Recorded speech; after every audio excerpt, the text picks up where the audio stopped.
By noon, half the neighborhood had gathered on the Hendersons' lawn like spectators at a car accident. Karen had positioned herself strategically by her car, maintaining what she called professional distance, while Tommy's pump drained 20,000 gallons of crystal-clear water onto the street. "This is insane," muttered Patricia Collins from 2 houses down. "Karen's finally lost it." "Shh," whispered her husband. "She's looking at us." Karen pretended not to hear, but her jaw tightened. She'd always known her neighbors didn't appreciate her dedication to maintaining their property values. Their $847,000 homes didn't just maintain themselves. The breaking point came when Emma Henderson, tears streaming down her face, approached Karen with a handmade invitation. "Mrs. Whitmore, please don't take away my pool party. I made this for you." The invitation was decorated with glitter and featured a stick figure labeled "Nice Karen" jumping into a pool. Karen's chest constricted. She looked at the invitation, then at the growing crowd of neighbors, then at the half-empty pool where deflated pool floats bobbed like dying fish. "Emma, sometimes adults have to make difficult decisions." "You're not an adult, you're a monster," Emma shrieked before running back to her house. The crowd fell silent. Karen felt every eye on her, judging, condemning. She'd been called worse things in her 3 years as HOA president, but something about Emma's words cut deeper than usual. "Maybe we should reconsider," Dave said quietly, appearing at her elbow. "The pool does look professionally installed." "Don't undermine me, David. Not here." Inspector Kowalski approached, looking uncomfortable. "Mrs. Whitmore, I've completed my inspection. The pool is actually in perfect compliance. The drainage system is properly connected to the storm system, and all permits are in order." Karen's world tilted. "That's impossible. I documented multiple violations." "Your documentation appears to be incomplete. I recommend halting the drainage immediately." "Tommy, stop the pump," Karen called out, but her voice cracked slightly. Tommy looked up from his equipment. "Ma'am, I'm about 70% done. If I stop now, they'll need to refill and rebalance all the chemicals. That's another 2 days minimum." Karen's mind raced. She could admit her mistake, apologize, and look weak in front of everyone. Or she could double down, maintain her authority, and deal with the consequences later. "Continue the drainage," she said firmly. "I'll be filing additional complaints with the city regarding noise ordinances and traffic disruption."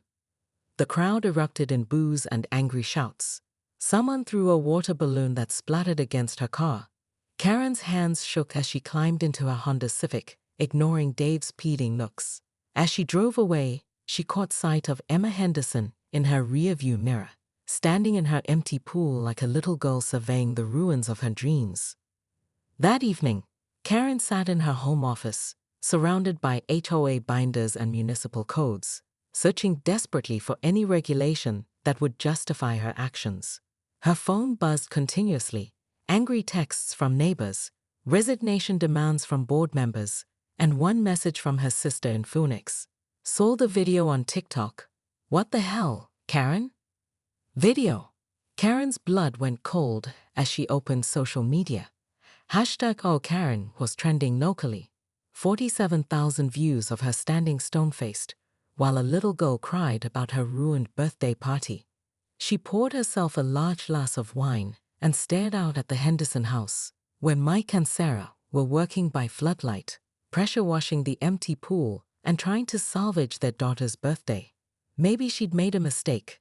Maybe. Karen Whitmore stood in her pristine kitchen at 5:47 am, adjusting her HOA president badge while watching the Hendersons' pool through her window.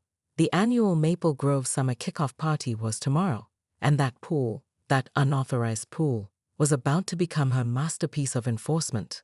Structural integrity violations, permit discrepancies, and safety code infractions, she muttered, scrolling through her meticulously compiled 47-page report. Her husband Dave shuffled past in his bathrobe, mumbling something about coffee. "You're really going to drain their pool the day before the party?" he asked, clearly hoping she'd reconsider. Karen's eyes gleamed. "Dave, when you're elected to protect property values, you don't pick and choose which rules matter. Besides, The Hendersons knew the consequences when they installed that monstrosity without proper HOA approval. By 7 a.m., Karen had assembled her strike team.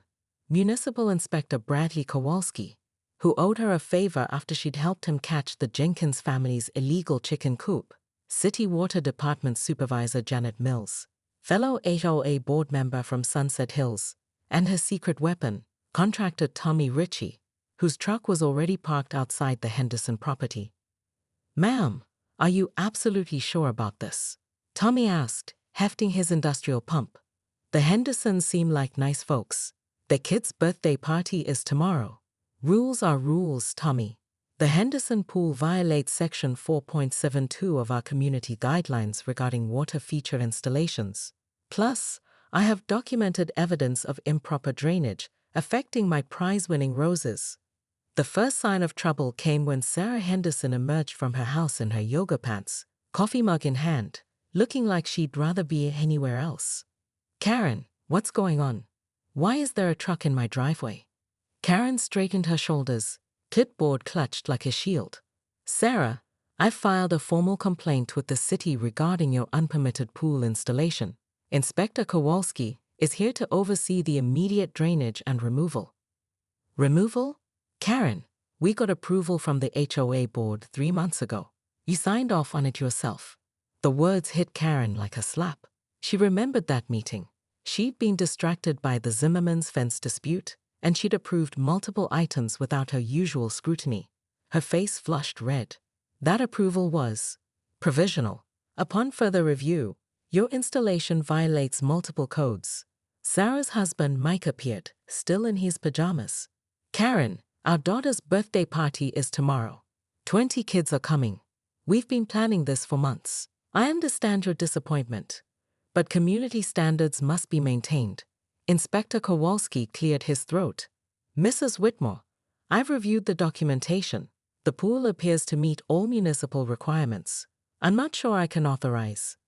"Bradley," Karen interrupted, her voice sharp. "Remember the Parkview Avenue situation? How helpful I was during your performance review?" The inspector's face went pale. I'll need to inspect the drainage system." As Tommy began setting up his equipment, Karen felt a familiar thrill of power. This was what leadership looked like, making tough decisions for the greater good, even when others couldn't see the bigger picture. But as she watched 8-year-old Emma Henderson's face crumple behind the kitchen window, something twisted uncomfortably in her chest. She pushed the feeling away. Sometimes being right meant being unpopular. The next morning, Karen woke to find her lawn decorated with resign signs and toilet paper. Her mailbox was stuffed with angry letters, and someone had left a deflated pool float on her doorstep with "Care in C-O-N and C-A-N-C" written in Sharpie. She dressed carefully in her best blazer and HOA badge, preparing for what she knew would be the fight of her life. The emergency board meeting was scheduled for 10 a.m., and she had exactly 2 hours to figure out how to save her position. Her phone rang. "Mrs. Whitmore, this is Channel 7 News. We'd like to interview you about the pool incident." Karen hung up. Then it rang again and again. By 9:30 a.m., 3 news vans were parked outside her house. Karen peeked through her curtains and saw reporters interviewing neighbors, including the Hendersons. Emma stood next to her parents, holding a sign that read "Care and Ruined My Birthday." The emergency board meeting was held in the community center, packed with angry residents. Karen walked to the front table, feeling like she was walking to her execution.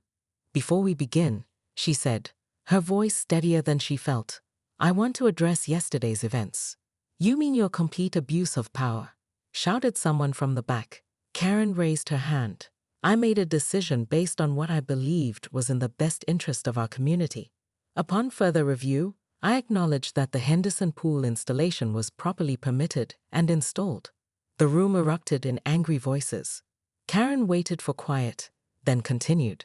"However, I stand by my commitment to maintaining the standards that protect all of our property values. In my 3 years as president, we've seen a 23% increase in home values, primarily due to strict adherence to community guidelines. Board member Janet Mills stood up. Karen, we have a petition signed by 78% of homeowners demanding your resignation. Karen's heart sank, but she kept her expression neutral. I serve at the pleasure of this community. If that's what the majority wants, I'll respect that decision. Actually, said a voice from the back, that's not what I want. Everyone turned to see Sarah Henderson making her way to the front.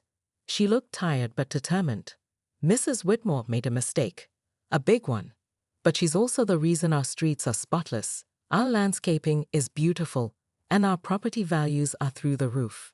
Maybe instead of throwing her away, we should figure out how to make sure this never happens again. The room fell silent. Karen stared at Sarah in shock. I'm proposing a compromise, Sarah continued. Karen stays as president, but with a new board structure that requires unanimous approval for any enforcement actions. And she personally apologizes to my daughter and helps us throw the best damn makeup birthday party this neighborhood has ever seen. Karen felt tears threaten her composure. I don't understand. Why would you help me after what I did? Sarah smiled sadly. Because my daughter asked me to. She said you looked sad when you saw her invitation, and maybe you just needed someone to be nice to you. The vote was close, -37 to 35, in favor of keeping Karen with the new restrictions. As the meeting ended, Karen approached the Hendersons. I'm sorry, she said quietly. I was wrong, and I let my need to be right hurt your family. We know, Mike said. The pool's already being refilled. Tommy's crew is working overtime to get it ready for tomorrow's party. Tomorrow? Emma Henderson stepped forward, still clutching her KRN ruined my birthday sign. Mrs. Whitmore, would you like to come to my birthday party? I made you a new invitation. Karen took the glitter-covered card, this time featuring a stick figure labeled Sorry Karen, giving a thumbs up next to a pool.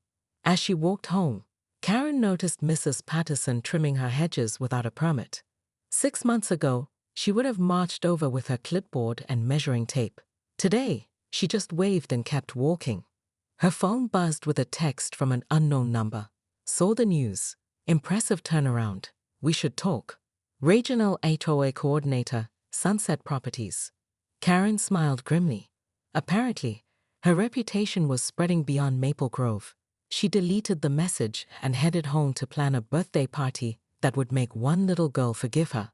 But as she reached her front door, she noticed something odd. The Johnsons' new fence was definitely 6 inches over the property line. Karen pulled out her phone to take a photo, then stopped herself. Tomorrow, she decided. Today, she had a party to plan. Still, she made a mental note to check the fence permit first thing Monday morning. Old habits die hard.